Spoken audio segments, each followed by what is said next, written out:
If you're watching this video, you probably should be. The buyer's broker's agreement is one more piece of paper that I feel is getting more and more elusive. And I mean elusive by agents are forgetting it exists. And it's going to start costing some people some money, and God forbid, start costing some people some productivity. The buyer's broker's agreement is here to stay for a while. When the NAR settlement took effect, it kicked some additional understanding and a need for better understanding. Ultimately, the good suffer for the bad, kids, and welcome to the show. Today's going to be about a lot of people got in a lot of trouble, and it caused some major lawsuits inside of the real estate industry a couple of years ago. But there have been some changes and some adjustments. But one of the biggest actions that you can do to protect yourself, because people did not explain contracts well, they did not explain understandings well, and clients are winning court cases because they're telling judges, I didn't understand, or this wasn't explained to me. Although they teach us in Real Estate 101, our job is not to be a lawyer. Our job is not to explain legal agreements. Our job is not to go beyond the general vocabulary that is built inside of these real estate contracts. So it's a hard catch-22. One of the protective actions that was put in place is the buyer-broker agreement, and we need to be able to talk about, since those changes had kicked in back in 2024, 2026 ought to be a good time for you to get back up to speed on these. So the BBA is what I'm going to call from now on, is the foundation of a successful transaction with a buyer. It outlines the work to be done. It is the T's and C's document, terms and conditions of having a relationship during a legal transaction. It'll talk about the payment terms. It'll talk about the relationship terms. It'll talk about the duration of us working together. And it states a process that either party can terminate this relationship at any time with the proper concessions. In 2024, the practice change tied to the NAR settlement, which clarified that there were two essential things that matter in a daily client work. One, use a written buyer's agreement before any home tour. And two, spell out any compensation in a way that is clear and measurable rather than open-ended. What we're going to talk about today is the focus of that agreement itself. We want to make sure that we can present a service with confidence. We want to choose between exclusive and non-exclusive structures. We want to be able to align every conversation with what the client is going to sign. So we're going to have some takeaways today that are critical for you. And if you're speed shuffling through my videos, God love you. Here's the section you want to know. What is a BBA? Why do we sign it before the tour? Is the compensation clearly stated? Is it negotiable? And does it show limits? And how do you get paid? So let's knock out number one. A BBA is a buyer's agency representation agreement. It's a written contract defining the representation, the services, the compensation, the time, duration, and termination clause of your arrangement. Signing before the tour. You must, by law, use a written BBA before any home tour happens. This is to ensure that the services and the costs are clearly upfront. I wish more industries did something similar. Nothing's worse than walking in, your car's giving you problems, you drive it into the shop, they have already started to work, and pretty soon you got anywhere from $100 to $1,000 bill that you weren't prepared for when you just decided that, hey, I got an oil light, and you guys decided to do some things that you thought were critical without my permission. It's no different. You're making sure that the terms of your services, you don't work for free, you know you don't work for free, they know you don't work for free, and now they're signing on the dotted line as to what your fees are and what they're going to pay. Lawyers don't work without one of these. Real estate agents will not work without one of these. It also gives you clear compensation clarity. It states how much and how the amount is going to be determined in a way that is objective, ascertainable, and it's not an open-ended statement. You and I aren't signing a contract forever. Must be clear terms and exits on each of these clauses. Negotiability and limits. It confirms that the fees are negotiable. And it has do not exceed limitations in there, meaning that this rate is agreed to up front and there will not be a change to those costs to a buyer without a change in agreement, a change order, a reception order, a different buyer's broker's agreement.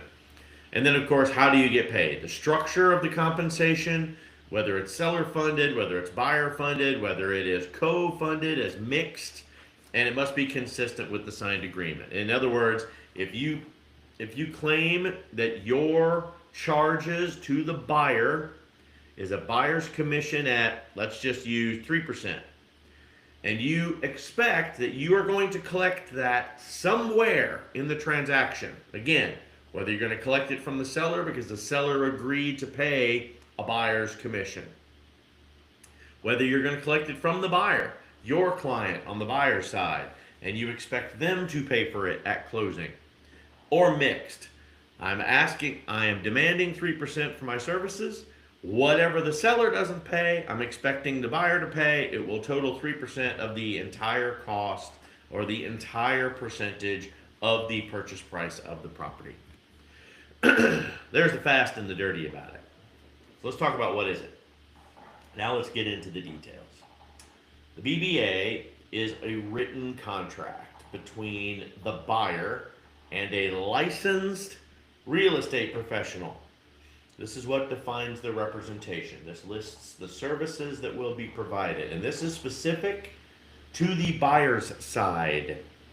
The listing side has a listing agreement. It is different. It states how the commissions are built. It states how cooperative commissions are split, if at all. And again, also completely negotiable, but that's built into the listing agreement. So this is wholeheartedly 100% only a buyer's side requirement.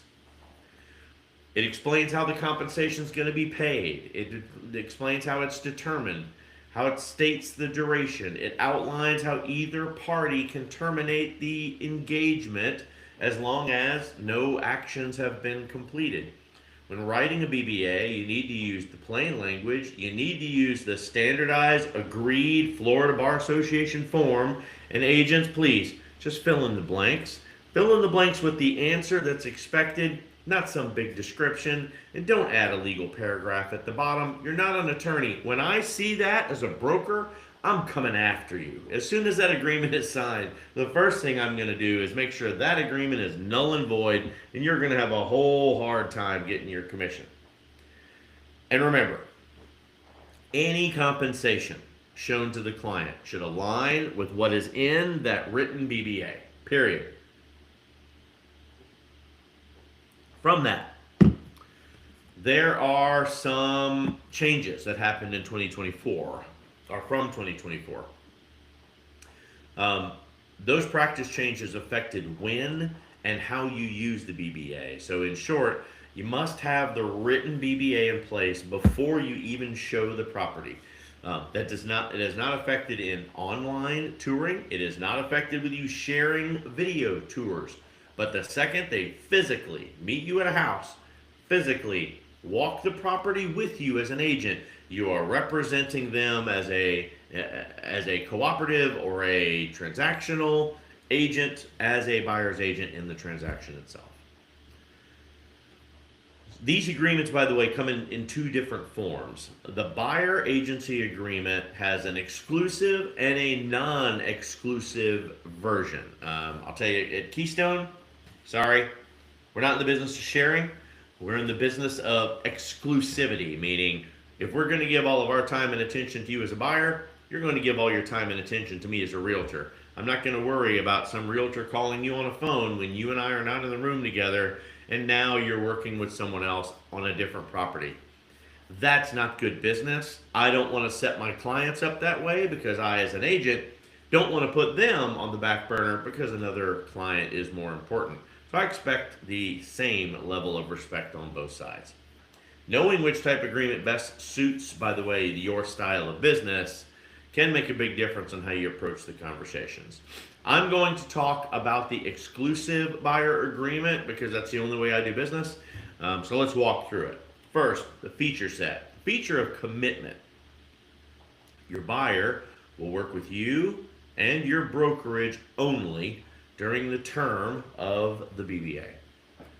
Duties. Full duties per the state form and your brokerage policy. Yes, there's both. Your state has certain rules and regulations that you have to follow as an agent. Your brokerage has additional rules and supplementary requirements that you must follow as an agent. Compensation triggers. What's owed per the agreement if a purchase occurs during the term, or if a contract is engaged and initiated during the term.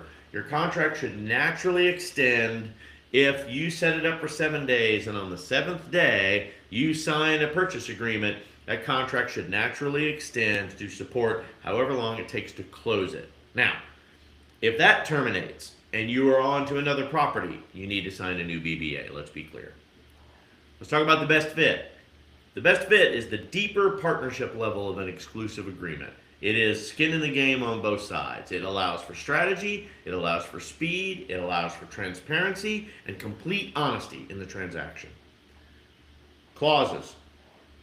Term, termination, holdover protection, and all of those periods that are combined in there. These are all important clauses that you need to make sure to review with the client. Essentially, go from head to tail, walking your client through the BBA. It is a relationship agreement. For us to do business together, you expect a certain amount of service. I expect a certain amount of compensation. Here's our contract saying we're going to do that as long as during this term we complete a purchase agreement. If we don't meet all the terms of the agreement, it's done. And then state variation. Please, I realize I get quite a few comments outside of the state of Florida. We are a Florida-centric agency. We are based here outside of Apollo Beach in the Tampa Bay area, and we do clients throughout the state, all the way into the Keys, and we have other business feature sets as well outside of the state. But you, as a loyal viewer, please use your state's BBA form. Do not download the Florida version. Don't download the New York version, California version. Stick to your state's language because it's supplementary to things that they have in place to protect you both. The decision to go between an exclusive and a non-exclusive agreement just needs to consider what's going to work best for the client's needs and for your business. If you're going to use the exclusive agreement, you need to be ready to give a solid commitment and have a deeper strategy for them. You're not just a one-trick pony. If a client's going to prefer that type of flexibility, then you're going to need to go non-exclusive, and then you're going to be sharing your client with whatever realtor they meet in the coffee shop that day. Each type has its perks. Each type protects one side or the other. So make sure you're matching the structure to the client and the work that's going to be performed. Let's talk about why this agreement is even important. And I'm telling you, buyer brokers agreements tell buyers how you're going to work together, how long you're going to work together, what you're going to do, what services you're going to provide, and how you expect to be paid and compensated for your services. It keeps everybody on the same page. It keeps it all super honest. And yes, these terms always existed. This conversation always existed. You just did it in potentially a different order. You probably had this conversation once you got to the trouble of getting into a purchase contract. You explained it to them then, but that wasn't necessarily the right place to do it. At that point, the customer is kind of under the influence of the transaction itself, and it's very difficult for them to back out in the heat of the moment, potentially losing the house they want to buy because they don't necessarily gel well with the agent. Not to pick on you Zillow agents, but I'm coming after you. You guys spend 15 seconds on the phone with a client and think you've got a buyer. It is not a relationship fair balance between you and a traditional real estate agent that earned the relationship. Now, this isn't all of you. I'm creating a big box here. But ultimately, those of you that appreciate the craft, you do the education, you pay the fees, you pay the dues, you put in the time, you know what I'm saying, that this is a relationship business. So make absolutely sure that your benefits and protections are showing the effort that you're going to actually give to the client. A BBA is in the best interest of both sides, and it needs to be, especially at the exclusivity level. For agents, it recognizes the time and the effort that you're going to spend building that trust with the clients. That's the purpose of it. For the buyer side, it clearly defines the services that you're going to get. What are you paying for? From the property searches, to the price context, to the offer strategy, to the negotiation, to the paperwork, to keeping it all legal, and then managing all of the wickets and the gears that keep this machine going from contract to close. That is what you are paying for. If you think you can manage that on your own, trust me, you're skipping a step. You're reading some YouTube profile or some checkbox that you got from Instagram. You're going to get yourself in some legal trouble, and the other side knows it because they're going to have representation from the listing perspective. What are the benefits that are included with all of this time and trouble and energy? Dedicated professional support. Savings in time and stress during the home buying process. Clear path for how and when the agent is compensated. Stronger trust and accountability between the buyer and the broker, for that matter. Aligned incentives so that you can work diligently on behalf of the buyer as an agent, knowing that you're going to get paid for your services without question. Clear expectations and responsibilities for both sides, and then fewer misunderstandings and disputes. If I know what I'm going to pay for before I walk into the store, or I am out there looking to shop around, be honest and transparent about the person that you are going to work with, because that's what they're going to expect with you as well. There are also several issues that this agreement does avoid. Without these strong agreements, which was the basis for this lawsuit, people got to essentially refute that they were ever explained anything, that it's not their job to understand the legal language of contracts, yet they didn't have a problem pinning their name to it. Honestly, I could sit here all day of why I believe the buyer is at fault, or you, the consumer, is at fault anytime you sign a contract and don't understand the terms and conditions. I 100% believe it's on you. Regardless of race, creed, color, religion, nationality, level of education, or country of origin.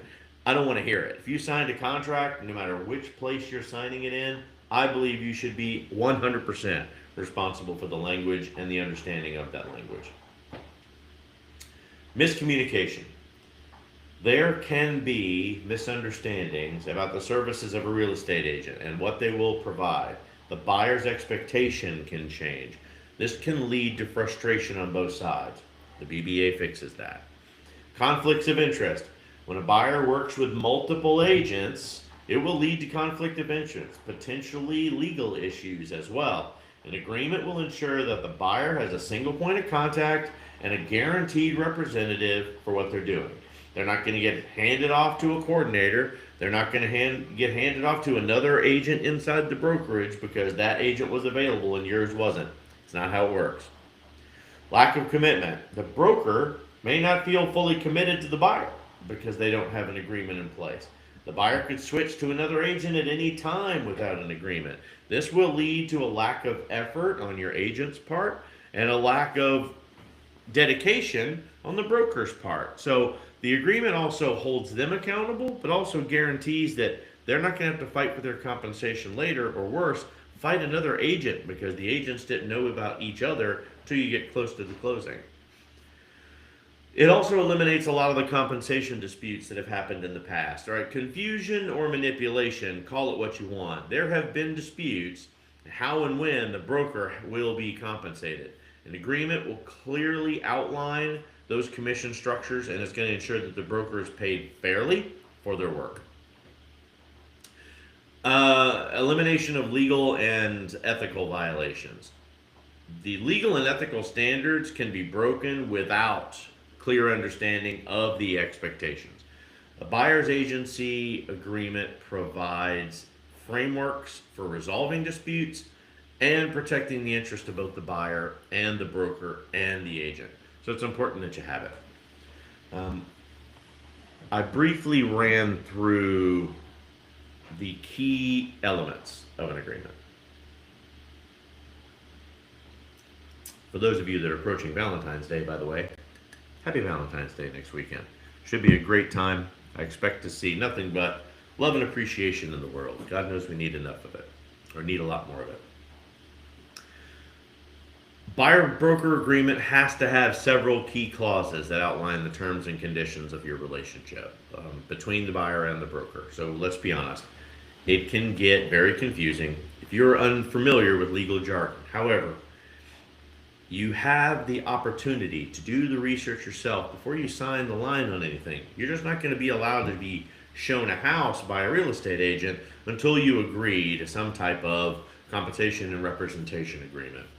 So understanding the key elements of the agreement will help you explain the buyer to the contract and the benefits that the client has before they sign up. So here's a quick breakdown and the most common elements. Type of agreement, you do need to explain whether this is exclusive or non-exclusive and what that word means. Duties, you need to be able to outline the broker's responsibilities, the services that are going to be provided by this T's and C's offering. Compensation needs to define how the broker is going to get paid and how much they expect to get paid out of the gate. A clear and concise percentage, flat fee, or a mix of that based on the services provided. Duration of time needs to determine how long this agreement is in place for. Exclusivity is nice. How long am I stuck with you, and how long are you stuck with me? Hopefully the relationship goes well, but a bad day under the sun might turn that relationship a little sour, and I want to make sure there's a contract protecting both of us. Termination. How do I fix that? This explains how either side can terminate the contract with very little discrepancy as long as both sides met the terms of the contract without discrepancy. And then confidentiality. This is going to ensure that any personal or financial information remains confidential from the buyer, from the brokerage, and from the actual agent itself that's doing the representing work. Pro tip. Go back and review your fiduciary duties regularly, real estate agents. You need to remember that your primary responsibility to your clients is loyalty, confidentiality, full disclosure, obedience, reasonable care, and accounting of your actions and monies being spent. Remember that these are the things that are going to ensure that you're always acting in your client's best interest because you are maintaining their trust with written value, documentation of things that are completed. With most contracts, there's a bunch of common misconceptions too. There are several that we could probably go through, but I made sure to take a few of the myths out so that we can do a little myth busting on this one this morning. Myth number one, buyer-brokers agreements are binding traps. A lot of buyers are worried that signing an agreement will lock them in and force them to work with a broker that they don't like. The reality is most of these agreements have termination clauses. They depending on the state, most of them have to. If things aren't working out, you and your buyers can typically get out of the relationship as long as the conditions are met. If you have spent money as an agent and you have clearly defined that those monies must be reimbursed at a time of termination, then that's the clause that you're going to fall under. Myth number two, these only benefit the broker. Some people think these agreements are just to ensure that the brokers are getting paid. Sure, they absolutely lay out the intention and the interest of the brokerage, but they are also to protect the buyer, to ensure that you get a dedicated representative. Clear responsibilities from your broker are in this agreement. You should mandate that you're signing one before you're being represented anywhere. And then myth number 3, the terms do not allow for any flexibility on these agreements. This is another big misconception. The terms of the agreements are not set in stone. Most of these parts, actually, like the duration and what services are provided, can all be negotiable, including the commission, by the way, which has always been negotiable, but now it is even more so in the limelight because of agreements like this. You can work with your buyer to customize the agreement to fit their needs. Buyers, you can work with your agent to make sure what you're doing fits their needs. Now for the fun part. Let's discuss how you have these conversations with your clients. Getting to the discussion started can sometimes feel a bit daunting. It doesn't have to be. I've got some easy, effective ways to break the ice, build a little rapport, and even keep the dialogue flowing smoothly through these. Feel free to record these or copy these to a clipboard or whatever you need. If it'll help you out, fantastic. But starting these conversations on the right foot is going to be important. In your first meeting, you should go through your full real estate buyer agent checklist if you have one. If you don't, highly suggest you get one until you have committed it to memory. This is going to help you cover all of your key points and responsibilities. This will also help you understand what the client's needs are. It'll help you discuss the agreement. It'll help you outline the steps in the home buying process. A checklist is going to make sure that nothing is missed. You're going to feel confident from the start, and so are they. It is not designed to overwhelm them. It's designed to make sure that here are all of the resources and responsibilities that are at your disposal with me as your agent. I want to make sure you understand each of these and what I'm bringing to the table. Nothing says value statement quite like, here's the checklist of everything that I'm doing. But let's give you a couple of quick scripts. Hi, client. Really excited to work with you on finding your new home. To make sure that we're on the same page and to give you the best service possible, I do want to go over our buyer's broker agreement. This outlines what you're going to be able to expect from me, and it ensures that we have a clear plan moving forward. Easy starter. Next. Hi, client. Looking forward to helping you find that perfect house. To start, I do want to explain our buyer's broker's agreement. This document will detail how I assist you and how we're going to work together effectively. Just like you're working with a loan officer, a title company, and all of these additional assets to you along the process, we all want to make sure that we protect your interest and make our partnership smooth and transparent.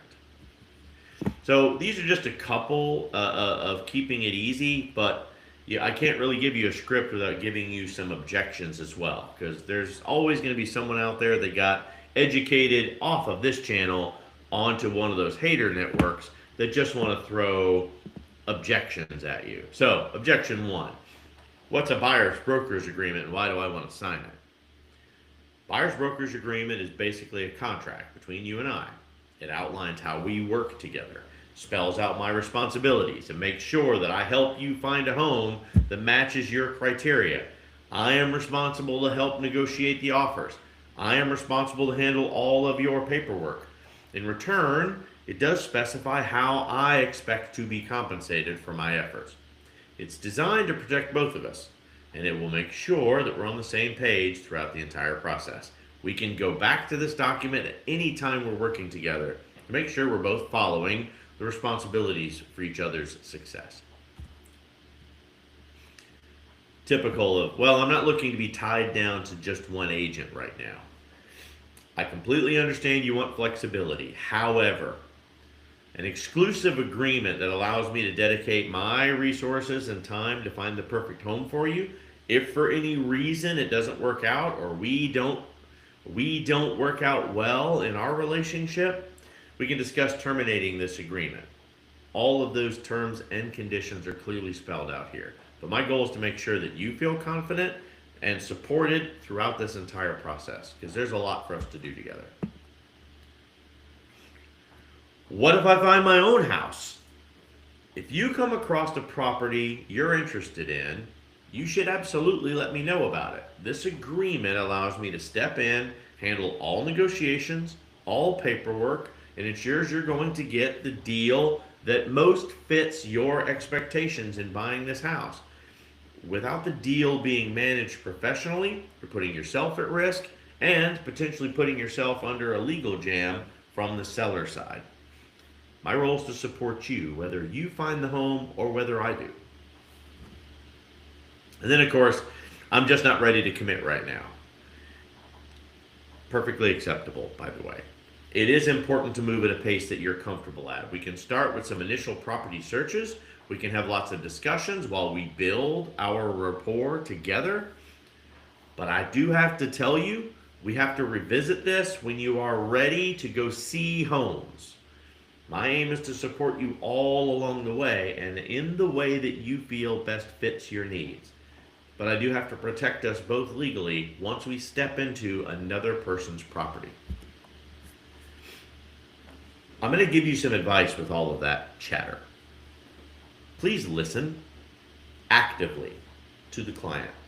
Show you care about their needs and concerns. Your job is not to browbeat them into signing an agreement.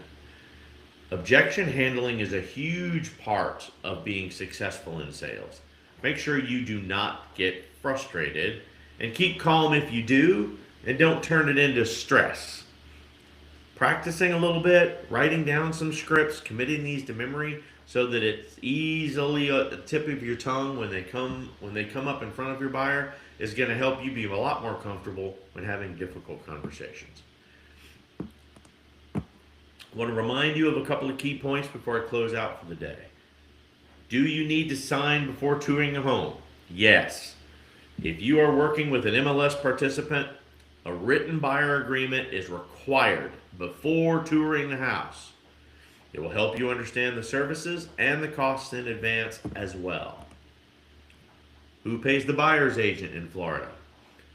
Compensated is disclosed and negotiated inside of this buyer's brokerage agreement. However, it can be buyer funded, seller funded through concessions, or a mix. If your agent works in a state where the listing cooperative has a commission that is shared, they will be made aware of that, and that will not come out of the buyer's pocket. That will be paid for on the seller side. How do I cancel this? Forms include the duration, the notice, the termination steps. Review these with your agent before you sign them. Agent, make sure you understand that not every client's the best client either. Understand what you need to do inside of your T's and C's agreement to get out of working with your client besides just letting it expire. Negotiable. Can't say that loud enough these days. All fees are negotiable. Well, once you've negotiated them, they go on an agreement. Then the contract becomes a measurable account of liability. You must perform and you must be paid for your services. Buyer, your agent must perform and you must pay them for their services. Or during negotiation of a purchasing contract, you have found another option to be able to compensate your buyer's agent. Again, there are exclusive and non-exclusive agreements out there. But if I have to clarify role, reduce your risk, and improve your client experience, I am going to expect an exclusive arrangement between the two of us while we are house hunting together, spending my time, my energy, my gas, time away from my family to do my job, because I don't get paid if we don't close deals. You should be required to work exclusively with me as long as I fulfill my obligations of services to you. Bottom line, buyer's broker agreement clarifies all of these roles. It reduces the risk to all sides. It does improve the client experience. Make sure when you're describing it, you're using plain language. Confirm the services, the compensation, everything is in writing. Put the agreement in place before you walk into a single tour so you can focus on finding the right home and not worried about battling for what you believe your commission value is at the time that they are actually at the closing table. With all the time that I've been working in the real estate industry, I must tell you that it has always been a component of every discussion for my clients to understand what my relationship is all about beforehand. But I believe in a firm relationship building requirement between me and my sellers or my buyers.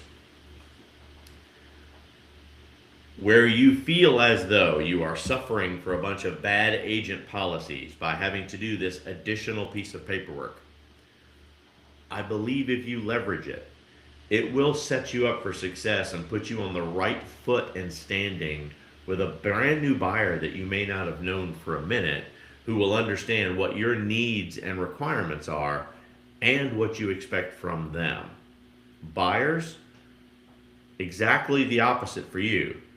You need to make sure your agent is held accountable. You have a contract, so they just can't ghost you. They have a set of services that they are required to adhere to, and services that are going to help you find a better home, negotiate the best pricing for you and your family, and negotiate the terms of you moving in and make sure that is a smooth and a fluid process for you. Have a great day, everybody. Again, for those of you celebrating Valentine's Day next weekend, happy Valentine's Day, and we'll talk to you soon. Do good business, stay busy, turn it into business. Thanks, everybody.